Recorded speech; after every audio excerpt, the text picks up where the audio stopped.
Hello and welcome everyone. In this video we are going to talk about, as I have already written, what is that? Liberal nationalism.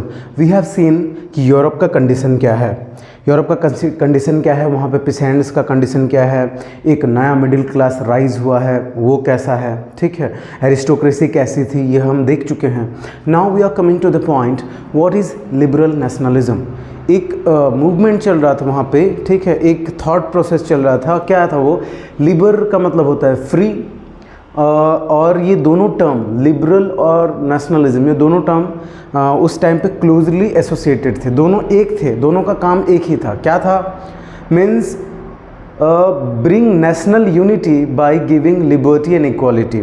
Means सबको equality और liberty देकर national unity लाने की कोशिश की जा रही थी उस टाइम पे, ठीक है. नेशनलिज्म लाने की कोशिश की जा रही थी यूरोप में. क्या देकर? फ्रीडम, इक्वालिटी, ये सारी चीज़ें, बेसिक रिक्वायरमेंट्स प्रोवाइड करके वो लोग नेशनल यूनिटी लाना चाहते थे, और इसको कहा गया है लिबरल नेशनलिज्म, जहाँ पे फ्रीडम, इक्वालिटी, ये सारी चीज़ें, जस्टिस, फ्रेटर्निटी, ये सारी चीज़ें प्रोवाइड करके नेशनल यूनिटी लाने की कोशिश करना, that is known as liberal nationalism. तो लिबरलिज्म, स्पेशल नेशनलिज्म हम जान चुके हैं क्या है. नेशनल यूनिटी लाना, कॉमन आइडेंटिटी लाना, शेयर्ड हिस्ट्री डेवलप करना, ये सब चीज़ नेशनलिज्म है.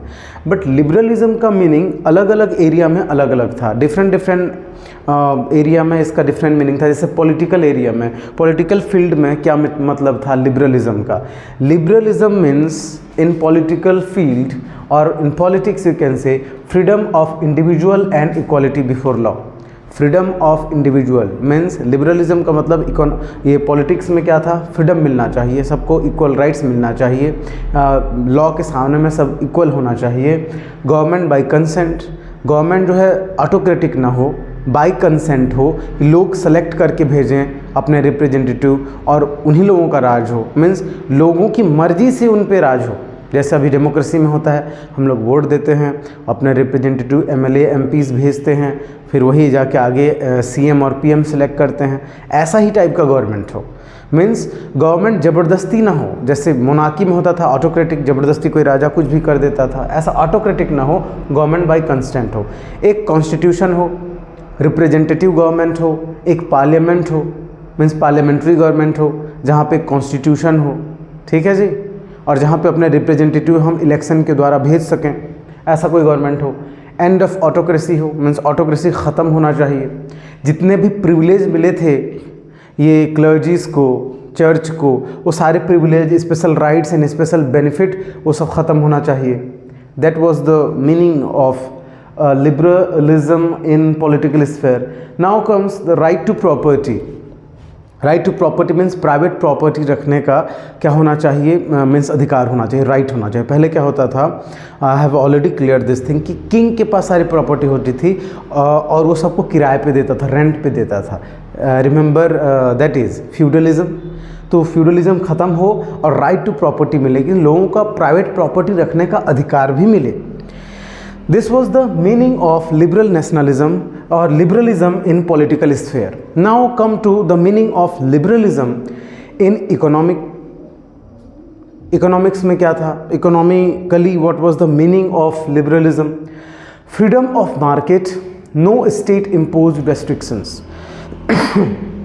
As you remember that German speaking region, और तुम हैब्सबर्ग एम्पायर ही ले लो, हैब्सबर्ग एम्पायर ही ले लो, कितना डिफरेंसेस था, कितना डाइवर्सिटी था. एक स्टेट दूसरे स्टेट से बिल्कुल अलग था, कल्चर में, सोसाइटी में, करेंसी में, मेजरमेंट, बहुत सारी चीज़ें अलग अलग थी वहाँ पर, बहुत सारे प्रॉब्लम्स थे. Remember that.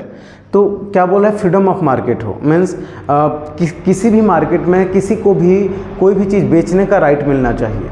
मीन्स कोई रेस्ट्रिक्शंस नहीं लगाना चाहिए. मीन्स एक स्टेट से दूसरे स्टेट्स में गुड्स और जो सामान बेचने के लिए जाते हैं उसको फ्रीडम मिलना चाहिए, ठीक है, वो फ्री मूव कर सके one state to another state, ठीक.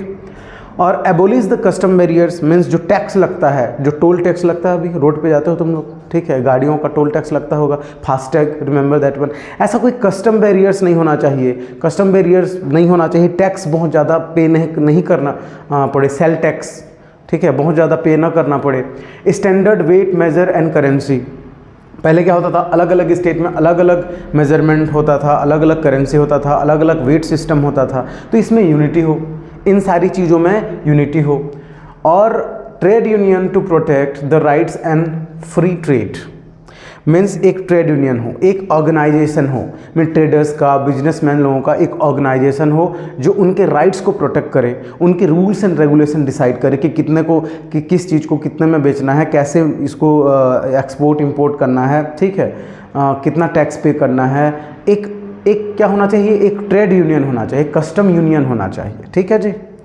तो अब बताओ, तुम कह सकते हो ये पॉलिटिक्स के फील्ड में लोगों का डिमांड था और ये इकोनॉमिक्स के फील्ड में लोगों का डिमांड था, तो ऐसे डिमांड्स लोग क्यों कर रहे थे ये भी तो जानना जरूरी है। Why they were demanding all this thing, वो लोग ये सब डिमांड इसलिए कर रहे थे क्योंकि उस टाइम पे गवर्नमेंट कैसा था, ऑटोक्रेटिक था। अभी भी मोनार्की है यूरोप में, जर्मन स्पीकिंग रीजन में हैब्सबर्ग एम्पायर अभी भी देखो, तो वहाँ पे गवर्नमेंट बाय कंसेंट नहीं है, ऑटोक्रेटिक गवर्नमेंट है। चर्च को स्पेशल राइट्स मिले हैं, राइट टू प्रॉपर्टी नहीं है, ठीक है, और क्या बोलना चाहिए, तुम्हारा रिप्रेजेंटेटिव गवर्नमेंट नहीं है, इंडिविजुअल फ्रीडम एंड और इक्वलिटी बिफोर लॉ, ये सब चीज़ नहीं है उस टाइम पे, ये सारी चीज़ें नहीं थी यूरोपियन सोसाइटी में उस टाइम पे, इसलिए ये डिमांड चल रहा था। यहाँ पे देखो ये सारी चीज़ें थी क्या, उस टाइम पे नहीं थी। कैसे, 1815 में जब वो तुम्हारा ट्रीटी ऑफ वियना कांग्रेस होगा ना, ट्रीटी ऑफ वियना और कांग्रेस ऑफ वियना, तो वहाँ पे क्या होगा, पहले जो जर्मन स्पीकिंग रीजन था, मैं दिखा सकता था but I don't have the time to draw that one.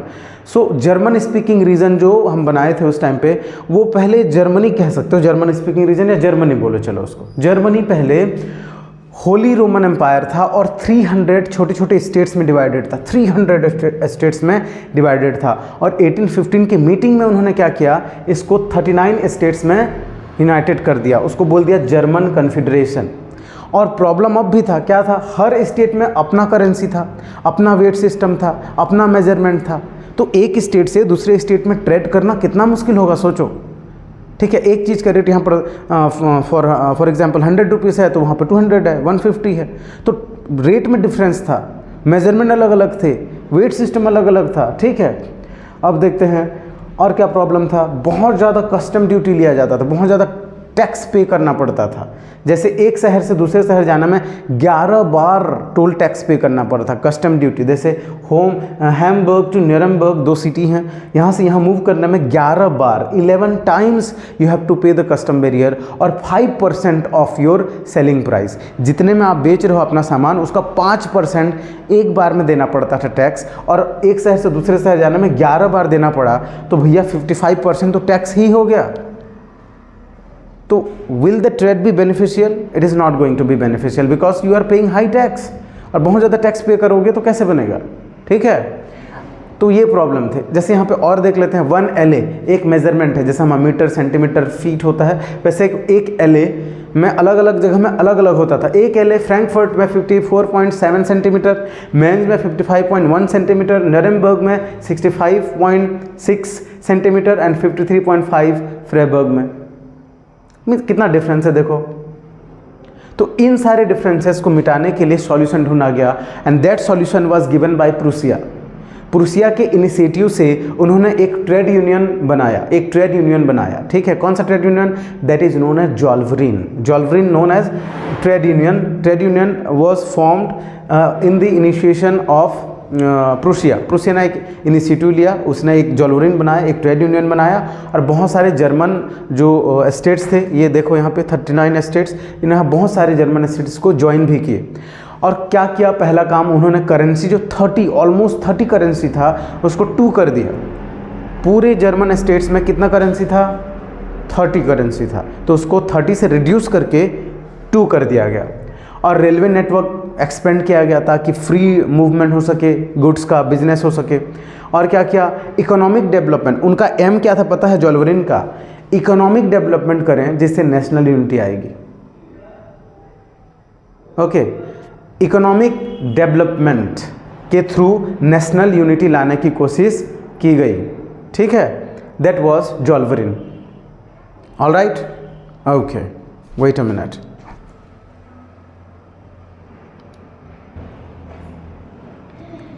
Now the very important factor comes, that is new conservatism. What is new conservatism? Let me tell you honestly what is new conservatism.